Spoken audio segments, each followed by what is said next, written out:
ఆంధ్రప్రదేశ్ రాష్ట్రంలో ఎంత దారుణాతి దారుణమైన అకృత్యాలు జరుగుతూ ఉన్నాయనంటే బహుశా మనము ఎప్పుడు కూడా చరిత్రలో చూసుండము. ఒక స్త్రీ మూర్తి పైన తెలుగుదేశం పార్టీ నాయకులు ఏ రకంగా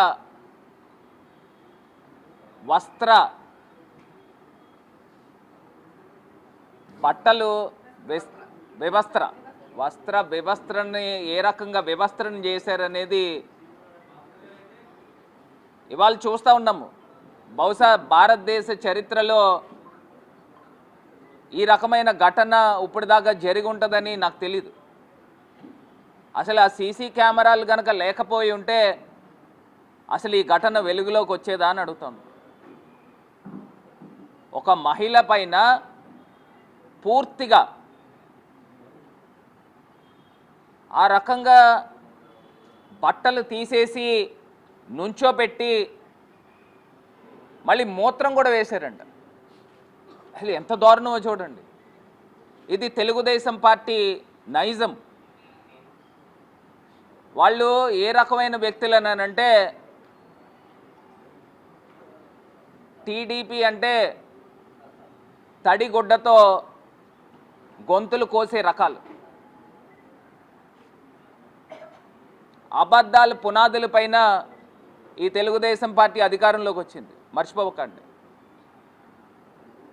కేవలం అబద్ధాలు ఆడి ప్రజల్ని ఏమార్చి ఇవాళ అధికారంలోకి వచ్చి వీళ్ళు చేసే దారుణాలు చూడండి. మళ్ళీ సాక్షాత్తు అటు గుంటూరులో అక్కడ శాసనసభ్యురాలు వస్తున్నాయి వార్తలు, సెటిల్మెంట్ చేస్తున్నారంటే కేసు వాపసు తీసుకోమని. సాక్షాత్తు తెలుగుదేశం పార్టీ ఆ వార్డుకి సంబంధించిన ఇన్ఛార్జ్ ఒక మహిళని కాలుతో తన్నుతూ వ్యవస్థరణ చేస్తూ ఈ రకమైన ఘటనలు ఎక్కడైనా జరుగుతాయండి? మళ్ళీ పైపెచ్చు చంద్రబాబు సీరియస్ అంట. అంటే ఈ వెలుగులోకి వస్తేనే సీరియస్, లేకపోతే వెంటనే మూడో కంటోడికి తెలియకుండా సెటిల్మెంట్లు చేస్తారు. దీన్ని ఇమ్మీడియట్గా జాతీయ మహిళా కమిషన్ సుమోటోగా తీసుకుని ఈ ప్రభుత్వానికి తగి బుద్ధి చెప్పాల్సిన అవసరం ఉందని కూడా ఈ సందర్భంగా తెలియపరుస్తున్నా. ఇది ఒకటే కాదు, హ్యూమన్ రైట్స్ కమిషన్ ఏదో తాత్సారం చేసే రకంగా కాకుండా ఈ ప్రభుత్వానికి మొట్టికాయలు వేసే విధంగా చర్యలు తీసుకోవాలి. అత్యున్నతమైన న్యాయస్థానం కూడా ఈ కేసుని సుమోటోగా తీసుకుని ఇలాంటి ఘటనలు భవిష్యత్తులో పునరావృతం కాకుండా కఠినాతి కఠినమైన శిక్ష వేసే విధంగా చర్యలు తీసుకోవాలని. ఎంత అనాగరికత అండి ఇది! వీళ్ళు పైకి ఏమో చెప్పే అన్ని శ్రీరంగ నీతులు, వీళ్ళు చేసే పనులు ఏ రకంగా ఉన్నాయో ఒకసారి చూడండి. మళ్ళీ పైపెచ్చి అంటారు మాది గొడ్డల పార్టీ అంట. మరి మీదేం పార్టీ అని అడుగుతున్నా? తడిగుడ్డతో గొంతులు కోసే పార్టీయా మీదే అని అడుగుతున్నా? తడిగుడ్డతో గొంతులు కోసే పార్టీ మీది. మూడో గంటోడికి తెలియకుండా పక్కనోడికి తెలియదు, చచ్చిపోయి ఉంటాడు. అలాంటి పార్టీ మీది. ఎందుకంటే వెన్నుపోటుతో పుట్టిన పార్టీ మీది.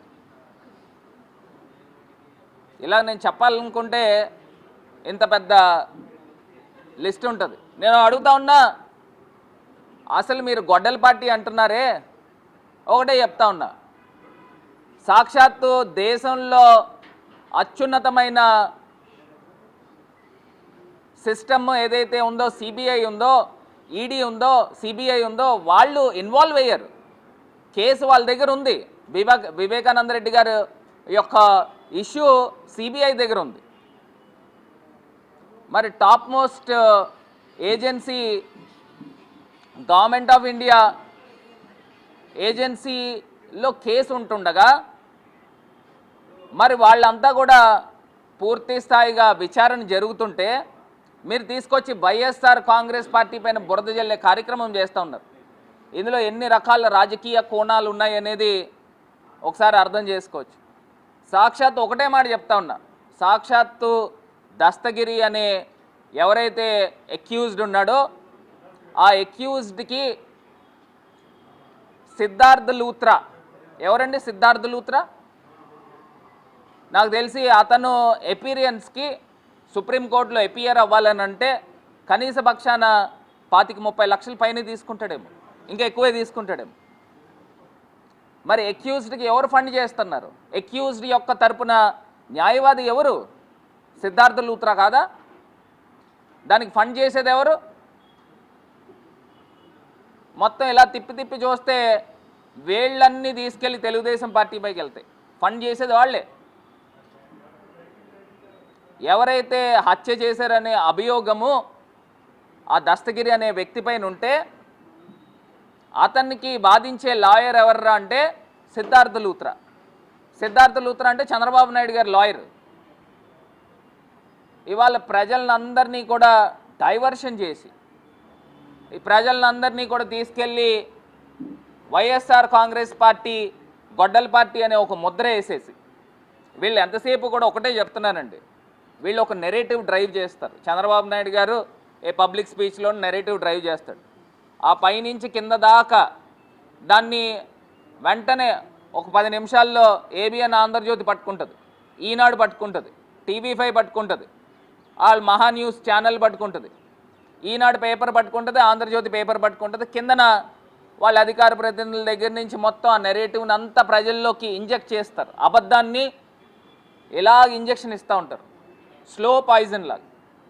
ఫస్ట్ ఏమన్నారండి, జగన్మోహన్ రెడ్డి గారి పైన 1,00,00,000 కోట్లు అని ముద్ర వేసారా లేదా?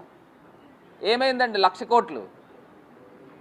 అసెంబ్లీ సాక్షిగా జగనన్న చెప్పాడు, మీరు నా పైన 1,00,00,000 కోట్లు అంటున్నారు కదా, పోనీ ఏదో 48 తర్వాత 40,000 కోట్లు ఎంతో వచ్చింది, దాంట్లో 10% ఇవ్వండి, ఎక్కడ పడితే అక్కడ నేను సంతకాలు పెడతాను అన్నారు. ఇప్పుడు ఏమైందండి, సిబిఐ కానీ ఈడీ కానీ మొత్తం అన్నీ కూడా కేసులు కొడతా ఉన్నారు. అంటే అందులో కేవలం రాజకీయ కక్ష సాధింపు చర్యలు జరిగినాయి అనేది సిబిఐ నమ్ముతా ఉంది, ఈడీ నమ్ముతా ఉంది. 1,00,00,000 కోట్లు అయిపోయింది. దాని తర్వాత తాడేపల్లి ప్యాలెస్ అన్నారు, అది మళ్ళీ ప్రజల్లోకి తీసుకెళ్తారు. మళ్ళీ గొడ్డల పార్టీ అంటారు, అది మళ్ళీ ప్రజల్లోకి తీసుకెళ్తారు. ఇవన్నీ కూడా మరి చంద్రబాబు నాయుడు గారు ఉండే ప్యాలెస్ ఏం ప్యాలెస్ అని అడుగుతున్నా, హైదరాబాద్లో ఉండే ప్యాలెస్ ఏం ప్యాలెస్ అని అడుగుతా ఉన్నా. ఎన్ని 100 కోట్ల రూపాయలతో కట్టారని అడుగుతా ఉన్నా. ఆ రోజు ప్రధానమంత్రి గారు వచ్చినప్పుడు చూసాం ఆయన యొక్క మ్యాన్షన్. అది ఎలా ఉందనంటే, ఆ మ్యాన్షన్ ఎలా ఉందనంటే బకింగ్హామ్ ప్యాలెస్ అని బ్రిటన్లో క్వీన్ ఉంటుంది ఎలిజబెత్, బకింగ్హామ్ ప్యాలెస్లో ఉంది ఆయన ఇల్లు. ప్రధానమంత్రి గారు వచ్చినప్పుడు చూసాము ఆ విజువల్స్ కొన్ని. అసలు ఏమని అంటారండి, నాకు అర్థం కావట్లా. జగన్మోహన్ రెడ్డి గారు హౌస్ చాలా సామాన్యంగా ఉంటుంది, పెంకులతో ఉంటుంది, సామాన్యంగా ఉంటుంది. అంటే మేము కళ్ళతో చూసాం కాబట్టి. అక్కడ కిందన వేసిన రాయి కూడా కడపరాయ, సామాన్యంగా ఉంటుంది. మనం ఇళ్లలో కూడా మనం కూడా వేసుకుంటాం కడపరాయ, సేమ్ అదే కడపరాయ. ఇలా తీసుకొచ్చి ప్రజలకి ఏమార్చే కార్యక్రమం చేస్తూ ఉంటారు. పైనేమో పెంకులు, కిందనేమో ఫ్లోరింగ్ ఏమో కడపరాయ. మామూలు అందరూ ప్లాస్టర్ ఆఫ్ ప్యారిస్ చేసుకుంటారు, అదే ప్లాస్టర్ ఆఫ్ ప్యారిస్ ఉంది. ఇవాళ ప్రజలను అందరినీ కూడా తప్పుదారి పట్టించి ట్రాక్ తప్పే కార్యక్రమం చేస్తున్నారు తప్పితే ఇంకొకటి ఏది కూడా కాదండి. ఇవాళ చంద్రబాబు నాయుడు గారి నైజం ఏంటనేది ఆంధ్రప్రదేశ్ రాష్ట్ర ప్రజలు గమనించాల్సిందిగా కోరుతా ఉన్నారు. ఇది కాక అమరావతిలో ఏం చేశారనంటే, అమరావతిలో ప్రజలకి వ్యతిరేకంగా భూములు లాక్కునే కార్యక్రమం చేశారు. ఆయన ఇంటి రోడ్డు వేయడానికి మొత్తం అందరినీ కూడా మనుషుల్ని నిర్బంధించి అన్యాయంగా లాక్కుని మనందరం కూడా టీవీల్లో పేపర్లో చూసాం మహిళలు ఏ రకంగా మాట్లాడుతూ ఉన్నారు. మేము చంద్రబాబు నాయుడు గారు ఓటేసినందుకు మాకు బుద్ధి చెప్పారు అని ప్రజలు చెప్తా ఉన్నారు. నేను అడుగుతా ఉన్నా, అసలు అమరావతి రాజధాని అనేది అవుతుందండి? అమరావతి రాజధానిలో ఒకటే చెప్తా ఉన్నా, ఇంటర్నేషనల్ ఎయిర్పోర్ట్ అన్నారు. ఏమైందండి ఇంటర్నేషనల్ ఎయిర్పోర్ట్? ఇదే సూటిగా చంద్రబాబు నాయుడు గారిని పవన్ కళ్యాణ్ గారిని ఇద్దరిని అడుగుతా ఉన్నా. మీ శాఖ, మీ తెలుగుదేశం పార్టీకి సంబంధించిన civil aviation minister Rammohan Naidu ఉన్నాడు. ఉంటుండగా ప్రధానమంత్రి గారిని తీసుకొచ్చి అమరావతిలో భూములు ఆల్రెడీ 50,000 ఎకరాల పైచీలకు మీరు ఆల్రెడీ ల్యాండ్ పూలింగ్ చేశారు. మీకు ఎయిర్పోర్ట్ కట్టడానికి ఎంత అవుతుంది? రాజమండ్రి ఎయిర్పోర్ట్ నాకు తెలిసి 600 ఎకరాలు. పోనీ అంతా చేసినా దానికి డబల్ తీసుకున్నా, పోనీ 2,000 ఎకరాలు తీసుకున్నా మీరు 50,000 ఎకరాలు ఎక్వైర్ చేశారు. మరి ఈ పార్టీకి కేంద్ర ప్రభుత్వంలో ఉన్నారు కదా, మీరు తీసుకుని వచ్చి శంకుస్థాపన చేయించి ఆగ మేఘాల మీద నెక్స్ట్ ఎలక్షన్ నాటికి ఎయిర్పోర్ట్ పూర్తి చేయొచ్చు కదా. ఎందుకు చేయట్లేదని అడుగుతా ఉన్నా. ఎందుకు చేయట్లేదు అనేది నేను చెప్తాను. సివిల్ ఏవియేషన్స్ రూల్స్ ప్రకారంగా ఒక ఎయిర్పోర్ట్ నుంచి ఇంకొక ఎయిర్పోర్ట్కి 200 కిలోమీటర్లు యొక్క డిస్టెన్స్ గ్యాప్ ఉండాలి. అక్కడ గన్నవరం దగ్గర ఎయిర్పోర్ట్కి ఇక్కడ అమరావతి దగ్గర ఎయిర్పోర్ట్ ఒకవేళ నిజంగా తీసుకుంటే పట్టుమని 50 కిలోమీటర్ల డిస్టెన్స్ ఉండదు. అంటే ఇది కూడా ప్రజల్ని ఏమార్చే కార్యక్రమం. రూల్స్ సడలించండి, ఎయిర్పోర్ట్ కట్టించండి, ఫ్లైట్లు దింపండి ఇంటర్నేషనల్ ఎయిర్పోర్ట్. మొన్న రామ్మోహన్ నాయుడు గారు 70 కోట్ల రూపాయలతో ఏదో ఓపెనింగ్ చేశాడు. మళ్ళీ వాళ్ళు పేపర్లో రాస్తారు అమరావతికి ముఖద్వారం అంట గన్నవరం. అంటే ఇక్కడ ఇంక లేనట్టే, అమరావతిలో ఇంకొక ఎయిర్పోర్ట్ లేనట్టే. దానికి అర్థం అదే కదా. కేవలము అబద్ధాలు పునాదులతో వీళ్ళ ప్రభుత్వం వచ్చింది. ఒక ఎమోషన్, పవన్ కళ్యాణ్ గారు ఒక ఎమోషన్ కాపుల్లో రెచ్చగొట్టి, కాపు ఎమోషన్తో రెచ్చగొట్టి ఓట్లు వేయించుకున్నారు. చంద్రబాబు నాయుడు గారు జగన్మోహన్ రెడ్డి కన్నా నేను ఎక్కువ పథకాలు ఇచ్చేస్తాను, ఆయన కన్నా ఎక్కువ ఇస్తానంటే మీకు ఏమన్నా నొప్ప అని చెప్పిన వ్యక్తి 2 సంవత్సరాలు దాటిందండి. ఏం పథకాలు ఇచ్చారండి? అసలు ఇచ్చారా ఏమన్నా పథకాలు? అసలు ఇచ్చిన పథకాలు ఏం లేవు. ఇప్పుడు నేను స్కూల్ పిల్లలు, స్కూల్స్ ఆల్రెడీ ఓపెన్ అయినాయి, యూనిఫామ్ లేవని అడుగుతున్నా, బ్యాగ్లు ఏమని అడుగుతున్నా, వాళ్ళకి బుక్స్ ఏమని అడుగుతున్నా, వాళ్ళకి షూస్ ఏమైనాయి అని అడుగుతా ఉన్నా. ఎక్కడికి వెళ్ళిపోయినాయి? ఇప్పుడు గతంలో మీరు అమ్మఒడి పథకానికి 2,000 రూపాయలు స్కూల్ మెయింటెనెన్స్కి కట్ చేశారు. 2,000 రూపాయలు సుమారుగా నాకు తెలిసి ఒక 60 లక్షల మందికి ఇచ్చారా, 70 లక్షల మందికి ఇచ్చారు, 64 లక్షల మందికి ఇచ్చారు. 64 లక్షల మంది దగ్గర 2,000 రూపాయలు కట్ చేశారు. ఏవండి స్కూల్ మెయింటెనెన్స్కి ఎక్కడ మీరు ఫండ్ కేటాయించారు? ఎక్కడ కేటాయించారని అడుగుతున్నా. అంటే పిల్లల యొక్క డబ్బుని కూడా స్వాహా చేశారనే కదా దానికి అర్థం. పిల్లలకి ఇచ్చిన డబ్బు, ఆ పిల్లలకి ఇచ్చిన డబ్బుని 2,000 రూపాయలు ప్రతి పిల్లవాడి దగ్గర నుంచి, ప్రతి పాప దగ్గర నుంచి మీరు తీసుకున్నారు స్కూల్ మెయింటెనెన్స్ అని. ఎక్కడ కేటాయించారు? దానికి సంబంధించిన బడ్జెట్లు ఎక్కడ పెట్టారు? మొత్తం అంతా మోసం, మొత్తం మోసం. ఇవాళ ఎంతమంది, ఎన్ని లక్షల మందిని పిల్లలకి అమ్మఒడి తొలగిస్తూ ఉన్నారో, తల్లికి వందనం తొలగిస్తూ ఉన్నారు. ఇప్పుడు చూస్తాం ఎన్ని లక్షల మంది తొలగిస్తున్నారు. ప్రతి 3 నెలలకి 6 నెలలకు ఎంతమందికి పెన్షన్లు తొలగిస్తూ ఉన్నారో. ప్రజలందరూ కూడా చాలా ఇబ్బందులు పడుతూ ఉన్నారు. రైతాంగం ఎంత ఇబ్బంది పడుతూ ఉన్నారు. ఇవాళ చాలా ఈ మొత్తం అంతా కూడా అబద్ధాల పునాదులతో ఈ ప్రభుత్వం నిలబడింది. మొత్తము పేక మేడలాగా పడిపోబోతా ఉంది. రేపు జరగబోయే స్థానిక సంస్థ ఎన్నికల్లోనే ప్రజలు తగిన బుద్ధి చెప్తారని ఈ చంద్రబాబు నాయుడు గారిని హెచ్చరిస్తూ, ఇప్పటికైనా మీరు ఇచ్చిన ఏవైతే హామీలు ఉన్నాయో ఆ హామీలు నిలబెట్టుకోండి. నీకు 15 నీకు 18 అని వాట్సాప్ల్లో తిరుగుతూ ఉన్నాయి, కామెడీ చేస్తూ ఉన్నారు. అంటే స్థానిక సంస్థల ఎన్నికలు వచ్చే లోపల ఈ పథకాలన్నీ ఇవ్వండి, కాస్తైనా ప్రజలు నమ్ముతారు.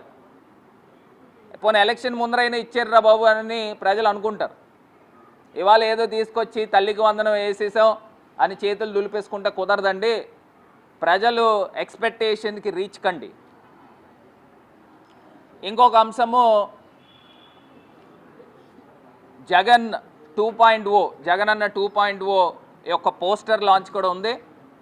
ఒకసారి అందరూ వచ్చేసారు. 2.0 పోస్టర్ లాంచ్లో ఒకటే ఎందుకు పెడతా ఉన్నామనంటే 2.0 పోస్టర్